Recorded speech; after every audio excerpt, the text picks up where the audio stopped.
big show going down right now in Georgia.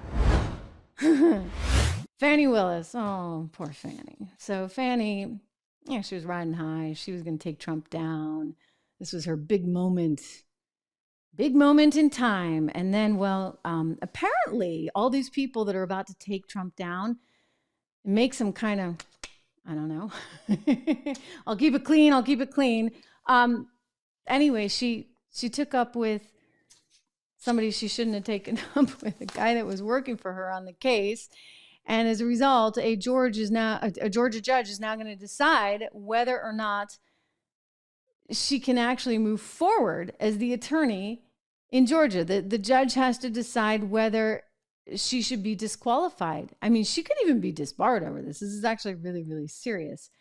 And it all came to light because she had this inappropriate, allegedly inappropriate romantic relationship with the guy who was the lawyer on this whole thing. And his name was Nathan Wade, and he was actually getting a divorce, and they subpoenaed him for the divorce. And so this is how the whole thing starts to come out.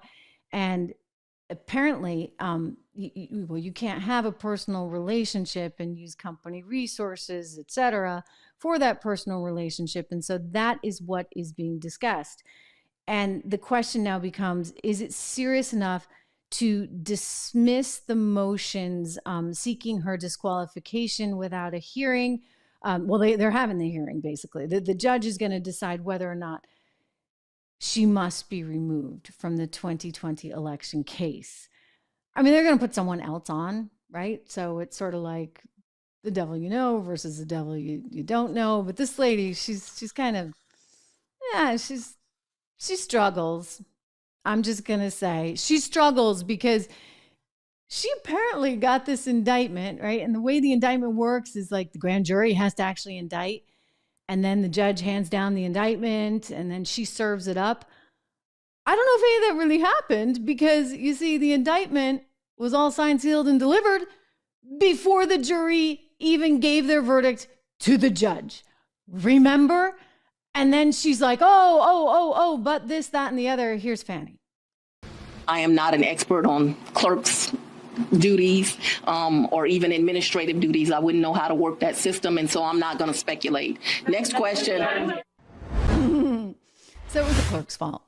The clerk came out with an apology, said, I didn't mean to do this as a typo. I'm sorry. Like, somehow you had it done before it should have been done. A little weird. Just a little.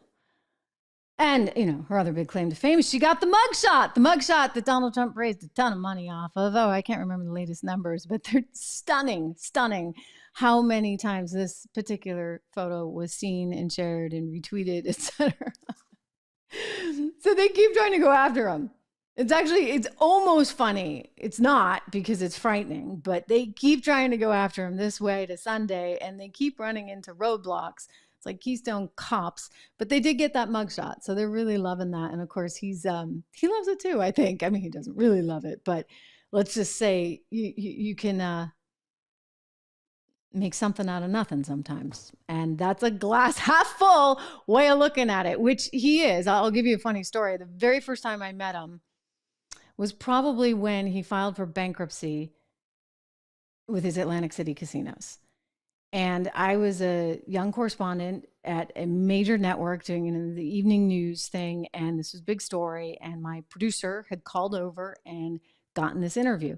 So we go hustle over there, and I sit down, and he was very gracious. He shook my hand. She was like, he may not shake your hand because, well, he did. He shook my hand, no problem. And he said, Trish, is this not fantastic? Is this not great?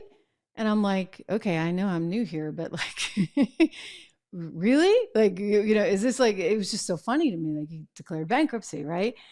From a financial standpoint, it actually, if you look at it, it was good for him. It was not good for the debt holders. No, because they got wives out, but it was certainly good for him and his corporation. And that's how he saw it. And that's how he was spinning it. And I thought, wow, that is definitely given new meaning to glass half full. So I think he's treating that mugshot like glass half full, knowing him. How much money did I raise off of that thing? Have you seen how many times that's been retweeted and shared and blah, blah, blah? I'm sure.